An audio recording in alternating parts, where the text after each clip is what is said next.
Hello friends, ओम श्री गणेशाय नमः। जय श्री कृष्णा। आप सभी का स्वागत है आपकी अपनी यूट्यूब चैनल पर। फ्रेंड्स, आज हम आपको इस वीडियो में बताने जा रहे हैं तुलसी विवाह का शुभ मुहूर्त, पूजा विधि, महत्व, कथा और शीघ्र विवाह के लिए किए जाने वाले उपायों के बारे में। फ्रेंड्स, वीडियो शुरू करने से पहले आपसे रिक्वेस्ट है, अगर आप हमारे चैनल पर नए हैं और आपने अभी तक चैनल को सब्सक्राइब नहीं किया है तो प्लीज सब्सक्राइब कीजिएगा चैनल को, साथ ही प्रेस कीजिएगा बेल आइकन को, जिससे नए वीडियो से रिलेटेड नोटिफिकेशन आपको तुरंत प्राप्त हो सके। और वीडियो पसंद आने पर वीडियो को लाइक और शेयर जरूर कीजिएगा ताकि सभी भक्तों को इस वीडियो का लाभ प्राप्त हो सके। और कमेंट बॉक्स में जय श्री कृष्णा जरूर लिखिएगा। हर साल कार्तिक मास की शुक्ल पक्ष की एकादशी तिथि को भगवान विष्णु जी की शालिग्राम स्वरूप और माता तुलसी का विवाह किया जाता है। इस दिन को देवउठनी एकादशी कहा जाता है। देवउठनी एकादशी के दिन ही भगवान विष्णु 4 महीने के बाद योग निद्रा से जागते हैं। धार्मिक मान्यताओं के अनुसार भगवान श्री हरि योग निद्रा से जागने के बाद सर्वप्रथम हरि वल्लभा यानी माता तुलसी की पुकार सुनते हैं। तुलसी विवाह के साथ ही विवाह के शुभ मुहूर्त भी शुरू हो जाते हैं। देवउठनी एकादशी के दिन तुलसी विवाह किया जाता है, इसलिए तुलसी विवाह को देव जागरण का पवित्र मुहूर्त माना जाता है। कुछ स्थानों पर कार्तिक मास के शुक्ल पक्ष की द्वादशी तिथि को तुलसी विवाह कराया जाता है। स्कंद पुराण के कार्तिक महात्म्य में भगवान शालिग्राम की स्तुति कही गई और कहा गया है कि इसके दर्शन से समस्त तीर्थों का फल प्राप्त होता है। प्रति वर्ष कार्तिक मास की द्वादशी को महिलाएं प्रतीक स्वरूप तुलसी और भगवान शालिग्राम का विवाह करवाती। हिंदू धर्म में तुलसी विवाह का विशेष महत्व है। इस दिन से शुभ और मांगलिक कार्य प्रारंभ हो जाते हैं। धार्मिक मान्यताओं के अनुसार विधि विधान के साथ तुलसी विवाह कराने वालों पर भगवान विष्णु जी की विशेष कृपा रहती है। मान्यता है कि तुलसी विवाह करने से कन्यादान के समान पुण्य की प्राप्ति होती है। भगवान शालिग्राम और माता तुलसी का विवाह कराने से वैवाहिक जीवन सुखी रहता है। महिलाएं सुख समृद्धि की प्राप्ति के लिए इस दिन विधिवत व्रत और पूजन करती हैं। इस साल यानी 2023 में तुलसी विवाह के शुभ अवसर पर अद्भुत संयोग बन रहा है। हिंदू मान्यताओं के अनुसार देवउठनी एकादशी पर भगवान विष्णु अपनी योग निद्रा से जागते हैं और द्वादशी तिथि के दिन भगवान विष्णु और तुलसी जी का विवाह होता है। कुछ स्थानों पर तुलसी विवाह देवउठनी एकादशी के दिन किया जाता है और कुछ स्थानों पर तुलसी विवाह द्वादशी तिथि के दिन किया जाता है। आप अपने घर की परंपरा के अनुसार तुलसी विवाह देवउठनी एकादशी या द्वादशी के दिन कर सकते हैं। इस साल 23 नवंबर 2023 को देवउठनी एकादशी है। इसके एक दिन बाद यानी 24 नवंबर 2023 को तुलसी जी का विवाह होगा। साल 2023 में देवउठनी एकादशी और तुलसी विवाह के दिन शुभ संयोग बन रहे हैं। साल 2023 में देवउठनी एकादशी और तुलसी विवाह के दिन अमृत सिद्धि योग, सर्वार्थ सिद्धि योग का शुभ संयोग बन रहा है। और साथ ही साल 2023 में देवउठनी एकादशी 23 नवंबर 2023 गुरुवार के दिन है। गुरुवार के दिन एकादशी तिथि का आना बेहद ही शुभ संयोग माना जाता है, क्योंकि गुरुवार का दिन भगवान विष्णु जी को समर्पित होता है और एकादशी का दिन भी भगवान विष्णु जी को समर्पित होता है। वहीं शुक्रवार का दिन माँ लक्ष्मी जी को समर्पित होता है। इस साल तुलसी विवाह 24 नवंबर 2023 शुक्रवार के दिन है। ऐसे में शुभ संयोगों में अपने घर में शालिग्राम और तुलसी जी का विवाह रचाने वाले व्यक्ति को अपार धन सुख समृद्धि की प्राप्ति होगी। फ्रेंड्स, अब आइए जानते हैं देवउठनी एकादशी और तुलसी विवाह की शुभ मुहूर्त के बारे में। हिंदू पंचांग के अनुसार साल 2023 में देवउठनी एकादशी 23 नवंबर 2023 गुरुवार के दिन है और वहीं तुलसी विवाह 23 और 24 नवंबर 2023 गुरुवार और शुक्रवार के दिन है। जो लोग देवउठनी एकादशी के दिन तुलसी विवाह करते हैं वो 23 नवंबर 2023 को तुलसी विवाह कर सकते हैं और जो लोग द्वादशी तिथि के दिन तुलसी विवाह करते हैं वो 24 नवंबर 2023 शुक्रवार के दिन तुलसी विवाह कर सकते हैं। कार्तिक शुक्ल एकादशी तिथि प्रारंभ होगी 22 नवंबर 2023 को रात्रि 11:03 पर और कार्तिक शुक्ल एकादशी तिथि का समापन होगा 23 नवंबर 2023 को रात्रि 9:01 पर। व्रत पारण का समय रहेगा 24 नवंबर 2023 को सुबह 6:53 से सुबह 9:01 तक और हरिवासर समाप्ति का समय रहेगा 24 नवंबर 2023 को शाम 7:06 पर। इस दिन सर्वार्थ सिद्धि योग रहेगा 23 नवंबर 2023 को सुबह 5:16 से अगले दिन 24 नवंबर 2023 को सुबह 6:53 तक और रवि योग रहेगा 23 नवंबर 2023 को सुबह 6:52 से शाम 5:16 तक। और कार्तिक शुक्ल द्वादशी तिथि प्रारंभ होगी 23 नवंबर 2023 को रात्रि 9:01 पर और कार्तिक शुक्ल द्वादशी तिथि का समापन होगा 24 नवंबर 2023 को शाम 7:06 पर। तुलसी विवाह के लिए अभिजीत मुहूर्त रहेगा 24 नवंबर 2023 शुक्रवार की सुबह 11:43 से दोपहर 12:26 तक। और तुलसी विवाह के लिए विजय मुहूर्त रहेगा 24 नवंबर 2023 को शुक्रवार की दोपहर 1:54 से दोपहर 2:38 तक। आप चाहें तो गोधूली बेला में भी तुलसी विवाह कर सकते हैं। इन शुभ मुहूर्तों में भगवान शालिग्राम और माता तुलसी जी का विवाह रचाने से व्यक्ति को विशेष लाभ प्राप्त होगा।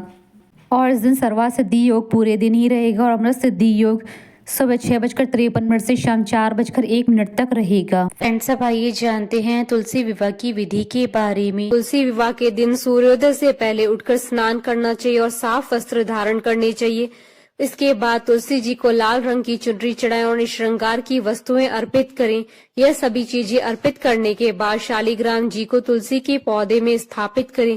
इसके बाद पंडित जी के द्वारा तुलसी और शालिग्राम का विधिवत विवाह कराएं।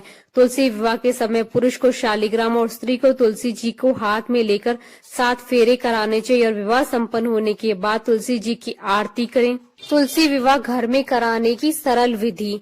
तुलसी विवाह की सामग्री: कलश, आम के पत्ते, एक जड़ वाला नारियल, लाल चुनरी, पीला कपड़ा, चावल, गंगा जल, सफेद तिल, हल्दी, रोली, मोली, कपूर, धूप, दीप, अगरबत्ती, श्रृंगार का सामान, आंवला, सिंगाड़े, 5 फल, 5 प्रकार की मिठाई, खीर, पूड़ी, मीठा पान, पंचामृत, फूल और 2 माला, तुलसी का गमला और शालिग्राम लकड़ी की 2 चौकी। तुलसी विवाह शाम के समय यानी गोधूली बेला में ही करें। शाम के समय तुलसी विवाह करने से पहले तुलसी जी के गमले के पास गेरू से रंगोली बनाएं। रंगोली से अष्टदल कमल बनाएं। फिर गन्ने का प्रयोग करते हुए मंडप सजाएं। 2 चौकी रखें, एक पर तुलसी जी का गमला और दूसरे पर शालिग्राम या भगवान विष्णु की मूर्ति रखें। शालिग्राम की दाईं तरफ तुलसी जी स्थापित करें। शालिग्राम वाली चौकी पर अष्टदल कमल बनाकर उस पर कलश की स्थापना करें और स्वास्तिक भी बनाएं। फिर आम के पत्तों पर रोली से तिलक लगाकर उसे कलश पर स्थापित करें। उस पर लाल कपड़े में लपेटकर नारियल को रखें। अब तुलसी जी के सामने घी का दीपक जलाएं, फिर उनका विवाह कराएं। इसके बाद गंगा जल में फूल डुबोकर ओम तुलसाय नमः मंत्र का जाप करते हुए जल का छिड़काव तुलसी जी पर करेंगे। जल शालिग्राम पर भी छिड़कें। इसके बाद तुलसी जी को रोली और शालिग्राम जी को चंदन का तिलक लगाया जाता है। तुलसी जी को लाल चुनरी ओढ़ाएं, उन्हें स्वाग की सामग्री अर्पित करें। फिर शालिग्राम को पंचामृत से स्नान कराएं और उन्हें पीला वस्त्र अर्पित करें। कलश पर फूल चढ़ाएं। तुलसी और शालिग्राम को फूलों की मालाएं पहनाएं। फिर कपड़े में सुपारी, फूल, इलायची और थोड़ी दक्षिणा रखें। घर के किसी पुरुष को शालिग्राम जी को हाथ में उठाकर तुलसी जी की 7 परिक्रमा करवानी चाहिए। 7 बार परिक्रमा करवाने के बाद तुलसी जी को शालिग्राम के बाईं ओर स्थापित करें। शालिग्राम जी को तिल अर्पित करें और कपूर जलाकर उनकी आरती करें। इस तरह पूजा करने के बाद दोनों को मिठाई और खीर पूड़ी का भोग लगाएं। पूजा समाप्त होने के बाद सारी सामग्री और तुलसी का पौधा मंदिर में दे दें। हो सके तो तुलसी के साथ आंवले का गमला भी लगाएं और तुलसी का पंचोपचार सर्वांग पूजन करें। फ्रेंड्स, अब आइए जानते हैं आज के दिन शीघ्र विवाह के लिए किए जाने वाले उपायों के बारे में। मान्यता है कि आज के दिन कुछ उपाय करने से विवाह में देरी संबंधी समस्याएं भी दूर होती है और वैवाहिक जीवन में चल रही परेशानियों का निराकरण भी होता है। तुलसी विवाह के दिन 108 बार ओम नमो भगवते वासुदेवाय नमः मंत्र का जाप करना चाहिए। इससे भी दाम्पत्य जीवन में आने वाली सभी परेशानियों से छुटकारा मिलता है और जीवन सुखमय बना रहता है। साथ ही अगर आपसी वाद विवाद हो तो उससे निजात भी मिलती है। तुलसी विवाह के दिन माता तुलसी को लाल वस्त्र चढ़ाना चाहिए और उस वस्त्र को किसी सुहागिन स्त्री को दान कर देना चाहिए। इससे पारिवारिक जीवन में सामंजस्य बना रहता है और पति पत्नी के सारे कष्ट दूर होते हैं। अगर किसी कन्या की विवाह में देरी हो रही हो तो या किसी तरह की बाधाएं आ रही हो तो तुलसी विवाह के दिन तुलसी माता को लाल रंग का वस्त्र चढ़ाएं और अगले दिन उस वस्त्र को अपने पास संभाल कर रखें। मान्यता है कि ऐसा करने से विवाह में आ रही अड़चनें दूर होती हैं। फ्रेंड्स, अब आइए प्रारंभ करिए तुलसी विवाह की कथा। पौराणिक कथा के अनुसार राक्षस कुल में एक अत्यंत ही सुंदर कन्या का जन्म हुआ जिसका नाम वृंदा रखा गया। वृंदा बचपन से ही भगवान विष्णु जी की पूजा करती थी और उनकी बहुत बड़ी भक्त थी। वह कन्या जैसे ही बड़ी हुई उसका एक असुर जलंधर से विवाह हो गया। वृंदा की भक्ति के कारण जलंधर को और भी ज्यादा शक्तियां प्राप्त हो गई। जलंधर वृंदा की भक्ति के कारण इतना शक्तिशाली हो गया कि अब वह न तो केवल मनुष्य और देवताओं पर बल्कि राक्षसों पर भी अत्याचार करने लगा। वह इतना बलशाली हो गया कि उसे हरा पाना किसी के वश में नहीं था। सभी देवी देवता इस समस्या के निदान के लिए भगवान विष्णु की शरण में गए और मदद मांगने लगे। देवताओं को इस समस्या से निकालने के लिए भगवान विष्णु ने जलंधर का रूप धारण कर लिया और वृंदा का पतिव्रता धर्म नष्ट कर दिया, जिसकी वजह से जलंधर की शक्तियां कम हो गई और वह युद्ध में मारा गया।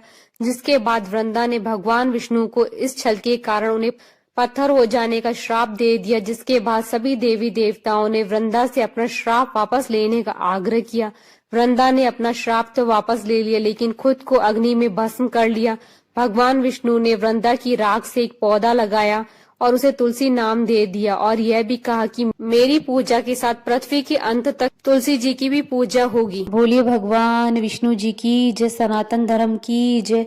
हमारे साथ इस वीडियो में अंत तक बने रहने के लिए आपका धन्यवाद। ओम श्री गणेशाय नमः। जय श्री कृष्णा।